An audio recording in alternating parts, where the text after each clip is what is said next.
Victoire 2-0 pour l'équipe nationale face à la Guinée équatoriale. Une victoire totalement méritée. Il n'y a rien à dire sur la victoire de l'équipe nationale. On va dire qu'il y a eu demi-temps. On va parler des demi-temps, on va débriefer le match, on va analyser le match. On va revenir sur ce qu'on a vu tactiquement un petit peu en première mi-temps, surtout en première mi-temps parce qu'on a vu des choses tactiques, même si la première mi-temps était mauvaise par rapport à la deuxième mi-temps. On a vu un tout autre visage de l'équipe nationale et des joueurs. Donc, Jules Salam, bonsoir à tous, j'espère que vous allez tous très bien. On se retrouve pour débriefer l'équipe nationale qui bat 2-0 avec les buts de Aouar et de Gouiri, la Guinée équatoriale. Donc, avant de commencer, n'oubliez pas de liker au maximum le débrief et de vous abonner à la chaîne. Euh, Premièrement, je vais juste dire un mot sur le match. Un match de foot, ça se joue sur le terrain. Si aujourd'hui, on va dire, euh, on a vu une mi-temps assez compliquée en première et une deuxième mi-temps flamboyante. Premièrement, il ne faut pas s'enflammer, mais encore une fois, il ne faut pas tirer sur critiquer uniquement pour critiquer. Quand on voit que durant toute la semaine avant le match, il n'y a eu que des critiques sur Petkovic, sur la liste, pourquoi il n'y a pas Sheibi, pourquoi il n'y a pas Brahimi, et parce que le sélectionneur ne le veut pas. Donc si ce soir on perd, évidemment, on va venir critiquer le sélectionneur parce que c'est lui le responsable. Mais on peut pas, moi je comprends pas comment tu peux critiquer quelqu'un, genre bon, critiquer sur les choix et tout, on peut comprendre. Moi je comprends pas comment tu peux tirer sur quelqu'un et dire qu'il va échouer avant même qu'il joue des matchs.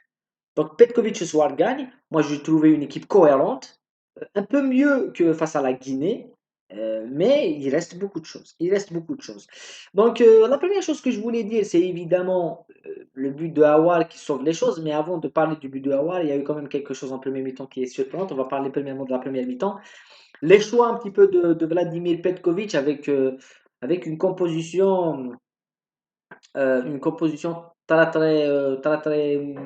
classique. On l'attendait, même si moi je m'attendais pas à voir Mahrez dès le début, je m'attendais à voir Gouiri, mais on a vu une défense avec Ben Sebaini et Togay, euh, Hadjem sur le côté, Mondria, Ben Nassar avec Zerrouki. C'est plus avec Awar, mais c'est plus un 4-3-3 qu'un 4-2-3-1. On va le voir dans le schéma et dans l'utilisation surtout de Brahma et de Real Mahrez. Et on attaque Bounjah en fond neuf. C'est vraiment Bounjah, il a vraiment été utilisé en fond neuf. Et donc une compo assez normale face à une équipe de la Guinée équatoriale qui nous est venue avec, on a analysé la Guinée équatoriale, on a dit qu'il y avait deux schémas, soit avec un 4-1-4-1 ou un 4-4-1-1 ou un 4-3-3. Mais moi, je m'attendais à les voir en 4-3-3. Ils étaient comme ça en premier mi-temps, très, très agressifs sur le porteur du ballon. Mais après, en deuxième mi-temps, ils ont reculé parce qu'il y avait encore plus de pression de la part de l'équipe nationale. Le premier fait de jeu le plus important du match, c'est ce penalty manqué de la part du capitaine de l'équipe nationale, Riyad Mahrez. Moi, je me suis dit, en voyant ça, je me suis dit, voilà ce qu'on a redouté. On a parlé beaucoup de fin de cycle, des joueurs qui sont fatigués, des joueurs qui ne peuvent plus donner beaucoup de choses. Et je me suis dit, en attendant ce penalty Mahrez, c'est fini. On va pas gagner parce que psychologiquement, ça doit être compliqué de rebondir parce qu'il y avait beaucoup de critiques sur lui. Physiquement, on l'a senti en premier mi-temps assez émoussé. Il ne peut pas courir, il ne peut pas prendre la profondeur, il ne peut pas éliminer comme avant. Donc on s'est dit, c'est terminé, on va pas gagner, on va pas marquer. Et c'est ça ce que je dis sur Mahrez, c'est que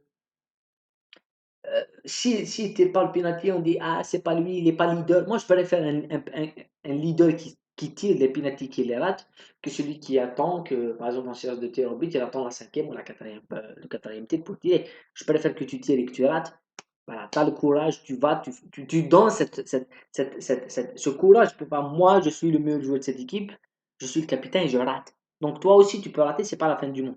Mais on a vu des choses en premier mi-temps. La première chose, c'est dans l'aspect défensif, j'ai trouvé que le 4-4-2, là, le quatrième joueur, enfin le deuxième attaquant n'est pas visible, mais on a vu un alignement assez compact défensivement de la part de l'équipe nationale en premier mi-temps. C'était très intéressant de les voir défendre comme ça en bloc et en groupe avec le retour de Mahrez et de Parrahma sur les côtés pour fermer les côtés. Mais la chose la plus intéressante que j'ai vu en première mi-temps, c'est ce schéma tactique et comment Aouar et Zerouki sont positionnés. C'est pour ça que j'ai dit c'est un 4-3-3. Parce que le milieu de terrain et ce triangle Zerouki, Aouar, Ben Nasser, c'est un triangle qui est toujours en mouvement, toujours avec cette variante et avec cette capacité à être flexible. Et dès que l'équipe nationale prend le ballon, dans la zone, dans la dernière zone, on voit cette équipe de la Guinée avec son vrai schéma, avec un schéma en 4-4-2, presque en 4-5-1, on va dire ça. Et tu as Bounjah, évidemment, dans l'axe, mais évidemment, tu as Barrahma et Riyad Mahrez sur le côté pour prendre la profondeur. Hadjem très très haut sur le terrain. On aura un mot à dire sur les tops et les flops, mais évidemment, mettre en place les deux milieux de terrain qui sont Zerrouki et Barrahma dans le demi-espace. C'est quand même très intéressant de voir ça. Et moi, je pense que c'est l'une des choses tactiques qu'on a vu en premier mi-temps. Malheureusement, ça n'a pas mené à quelque chose. Pourquoi? Et pourquoi en deuxième mi-temps, ça a mené à quelque chose? C'est parce qu'il n'y a pas eu d'intensité en premier mi-temps. En premier mi-temps, il n'y avait pas eu de rythme. Il n'y a pas eu d'intensité, ça jouait à 2 à l'heure. Les joueurs, on dirait qu'ils ont eu du mal à rentrer dans le match. Moi, je pense que si on marque le penalty, ça change beaucoup de choses dans le match. Donc, on rate le penalty, ça fait tomber cette atmosphère qui était du début d'essayer directement de mettre du rythme et de l'intensité, ce qu'on n'a pas pu faire en première mi-temps. Mais ce schéma tactique, c'est intéressant. C'est vraiment intéressant de voir le positionnement surtout des milieux de terrain avec Aouar et Zerouki. Moi, je trouve que Zerouki, dans cette position-là, de joueur qui peut aller dans le demi-espace, est gêné parce que si tu arrives à donner le ballon à Zerouki ou à Aouar, tu as directement deux ou trois joueurs devant toi, donc tu as beaucoup plus de solutions. C'est très très bien vu. Mais en deuxième mi-temps, on a bien sûr vu le but qu'a marqué l'équipe nationale, le premier but qui débloque les choses d'une récupération de Real Mahrez.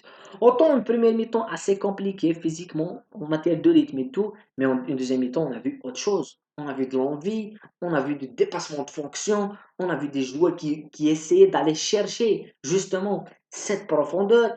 Et Mahrez, il a fait une deuxième mi-temps. Moi, je pensais qu'il ne pouvait pas faire ça. Physiquement, il m'a épaté. Il est revenu à plusieurs reprises récupérer le ballon. C'est lui qui récupère le ballon sur le but. C'est lui qui crée le but en frappant et ça revient sur Houssam Aouar. Donc, c'est quand même surprenant de voir ça en deuxième mi-temps.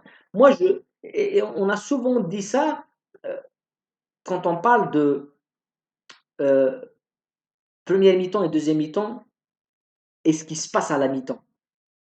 Voilà. Ce qui se passe à la mi-temps dans le vestiaire, c'est devenu tellement banal, mais là, il s'est passé quelque chose dans le vestiaire. Je pense que Mahrez a pris conscience de ce qu'il a fait en premier mi-temps, c'est-à-dire que cette mauvaise première mi-temps, tous les joueurs, pas uniquement lui, parce que lui, il rate le penalty, il est capitaine, et il revient et tout. Voilà. Donc, c'est très intéressant de voir ça, et le fait qu'il se remette dans le match, récupère le ballon pour que Houssam Aouar marque ce but.